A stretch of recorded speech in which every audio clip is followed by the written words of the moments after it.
واش في راسك التوتر اللي وقع بين فرنسا والجزائر؟ الرئيس ماكرون التسريب الصوتي المنسوب إليه وما قاله عن الجانب الجزائري. التوتر الجديد الحالي اللي كاين بين فرنسا والجزائر نتج عليه تأجيل المرة الثانية الزيارة ديال الرئيس تبون لفرنسا واللي كان من المفروض أنها تكون في الشهر اللي فات. تأجيل إلى أجل غير مسمى. هاد التأجيل ماشي الجزائر اللي دارته وإنما فرنسا هي السبب، فعلاش في نظرك؟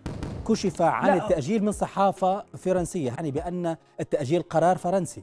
أول سبب علاش فرنسا دارت هكا للجزائر هو أنه كاين أصوات سياسية في فرنسا ومنهم الحزب اليميني الفرنسي اللي كيطالب فيه فرنسا بإلغاء اتفاقية الهجرة اللي كتربط الجزائر وفرنسا واللي دارت في 1968. ارتفعت أصوات سياسيين في فرنسا تطالب بمراجعة اتفاق الهجرة بين البلدين. هذه الاتفاقية دارتها فرنسا مع الجزائر وبالضبط في 1968 لتسهيل الإقامة والتوظيف والدراسة والعمل لكل الجزائريين القاطنين بفرنسا. يعني المواطنين الجزائريين في فرنسا مستفيدين من هذه الاتفاقية على عكس الدول الأخرى، بمعنى كيحصلوا على واحد المعاملة اللي نقدروا نقولوا عليها تفضيلية مقارنة مع الدول الأخرى. فرنسا اللي وقع حاليا هو أنها بغات تقطع هذه الاتفاقية، والجزائر من جهة أخرى رافضة رفض تام أن فرنسا تاخذ هذا القرار وتقطع هذه الاتفاقية لدرجة أنهم مستعدة ترجع الضربة لفرنسا إلا مشات حتى دارتها. نبيع ونشري معاك يا باس بروبليم باش ندخل تحت حمايتك وجناحك. انا راني كبير، انا ما نحتاجش ندخل تحت جناحك. وزائد على هذا الرئيس الحالي ديال فرنسا ماكرون كينتقد السياسه الجزائريه في واحد التسجيل صوتي مسرب ليه. الحكومه الجزائريه قد اتخذت موقف وهي تدرس الرد في الوقت المناسب وفي المكان المناسب.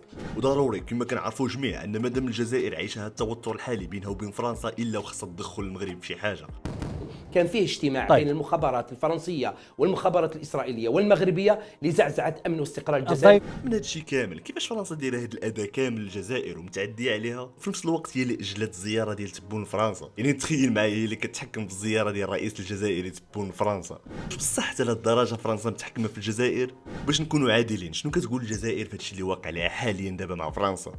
مرحبا بكم في هذا الفيديو عند خوكم الزعيم، وغادي تشوف اخبار حصريه بشكل يومي. اتفاقيه الهجره اللي كتجمع فرنسا والجزائر كانت تمضات بين هاد الطرفين بطبيعه الحال بعد الصراع والنزاع اللي دام لاكثر من 100 سنه. اتفاق 1968 مع الجزائر ينظم قضايا الهجرة والإقامة والزواج ولم الشمل العائلي والتجارة والدراسة في الجامعات بفرنسا.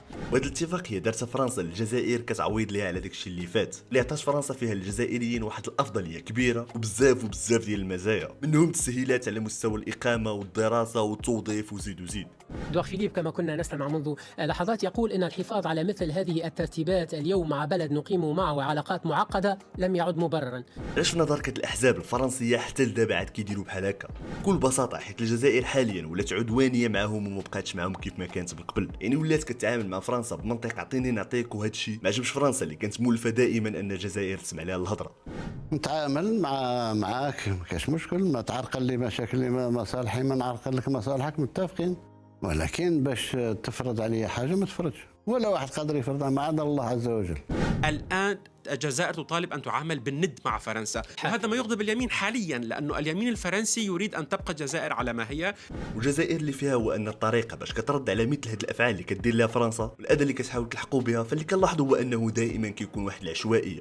لكن أنا دائما أستغرب موقف الجزائر، هو موقف عاطفي، موقف صحافي، ليس موقف حكومي ولا موقف إدارة موجودة منتخبة تمثل شعبها. فبسبب هذه الاتفاقية اللي هي من بين الأسباب على التأجيل ديال هذه الزيارة ديال الرئيس الجزائري تبون لفرنسا، الرئيس الجزائري كيأكد على أن هذه الاتفاقية يجب الحفاظ عليها وما خصهاش بتاتا تبدل. أتذكر بموقف الرئيس الجزائري الذي تحدث بوضوح عن رغبته في الحفاظ على هذه الاتفاقية ويجب احترامه.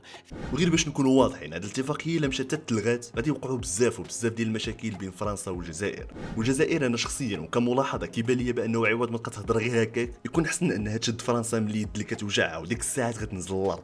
وهذه اليد اللي كتوجع فرنسا هي الموارد الطاغيه اللي كتنعش منهم من عند الجزائر، وفي نظري هذه الورقه الرابحه عند الجزائر وخاص تضغط بها. وهذه العشوائيه في القرارات ديال الجزائر كتخلي فرنسا تستغلهم كنقطه قوه باش تمادى في الفعل ديالها، حيت من الزياره ديال الرئيس الجزائري تبون لفرنسا ولات هي اللي كتحكم فيها، بمعنى هي اللي كتقول امتى يجي تبون لفرنسا وامتى ما يجيش.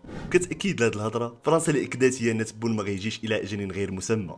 تأجيل إلى أجل غير مسمى. خبر التأجيل من الجانب الفرنسي. فرنسا كدولة قوية بطبيعة الحال ماشي غير اقتصاديا وإنما سياسيا، كتعرف بصح وقتاش تقلق الجزائر ووقتاش تفرحها، يعني كتلعب لها المشاعر ديالها. شيء اللي من الاخر الجزائر خاص ترد ليه البال ديال بصح وتعرف كيفاش تتعامل مع مثل هاد الافعال اللي كدير لهم فرنسا.